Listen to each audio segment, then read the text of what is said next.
చుక్కమెంటలండి KG తీసుకొని ముక్కలకు cut చేసి నీట్గా ఉప్పు పసుపు వేసి వాష్ చేసి పెట్టుకున్నాను.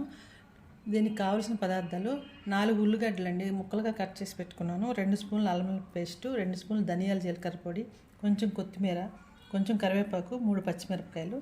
తయారు చేసే విధానం మీకు చూపిస్తానండి. స్టవ్ ఆన్ చేసుకొని ఒక కళాయి పెట్టుకొని 3 స్పూన్లు ఆయిల్ వేసుకోండి. ఫిష్ కాబట్టి కొంచెం ఆయిల్ ఎక్కువే పడుతుంది.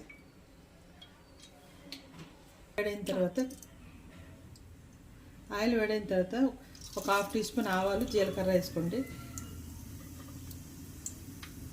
ఇవి ఫ్రై అయిన తర్వాత 3 పచ్చిమిరపకాయలు వేసుకోండి.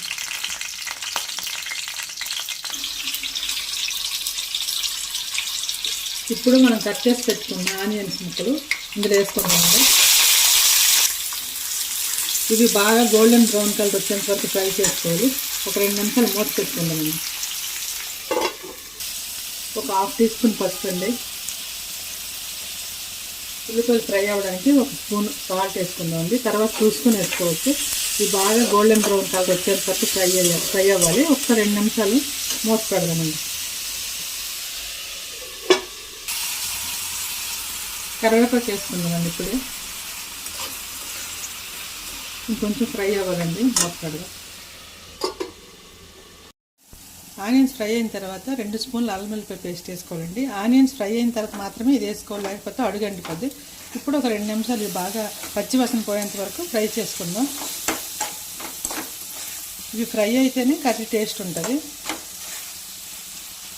ఒక 2 నిమిషాలు మూత పెడదాం, మధ్య మధ్యలో చెక్ చేసుకుందాం. ఆనియన్స్ ఫ్రై అయిపోయింది. ఇప్పుడు మనం చుక్కమెట్లు నీట్గా వాష్ చేసి పెట్టుకున్నవి ఇందులో వేసుకుందామండి.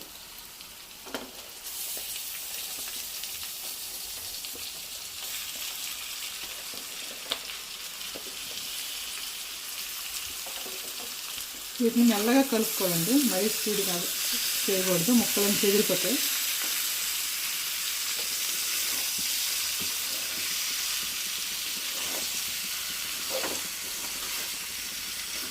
ఒక 2 నిమిషాలు చూసుకొని ఫ్రై అయిన తర్వాత మనం కారం వేసుకుందామండి. ఒక 2 నిమిషాలు మూత పెడదాం.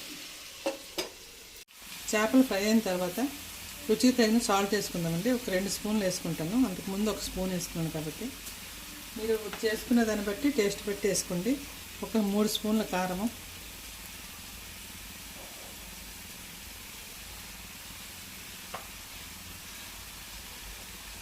ఒకసారి మొత్తం ఇలా చేతి ఇలా అంటే సరిపోద్దండి.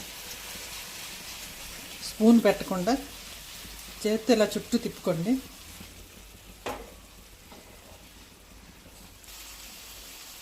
దీంట్లో ముక్కలు మునిగేంత వరకు వాటర్ వేసుకోండి.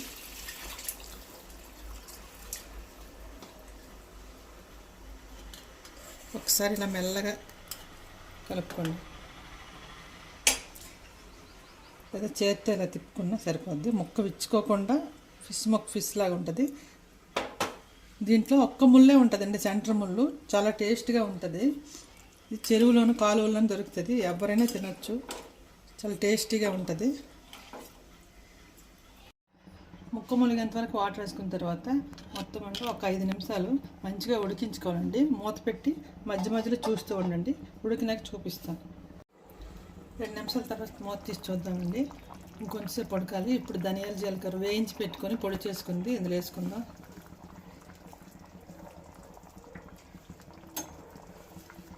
జస్ట్ ఇలా కొంచెం మెల్లగా కలుపుకోవాలి. ఇంకో 2 నిమిషాలు మూత పెట్టి మంచిగా ఉడికించుకుందామండి. అప్పుడు మన కర్రీ రెడీ అయిపోద్ది. మూత తీసి చూద్దామండి. ఎందుకంటే మన చుక్కమెట్లు ఫిష్ కర్రీ రెడీ అయిపోయింది. చివరిగా మనం ఇప్పుడు ఉప్పు కారం సరిపోయిందిగా చూసుకొని వేసుకోవచ్చండి.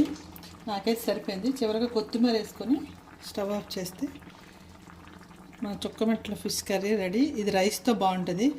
మీరు కూడా తయారు చేసుకొని ఎలా వచ్చిందో నాకు కామెంట్ చేసి పెట్టండి. Thank you for watching.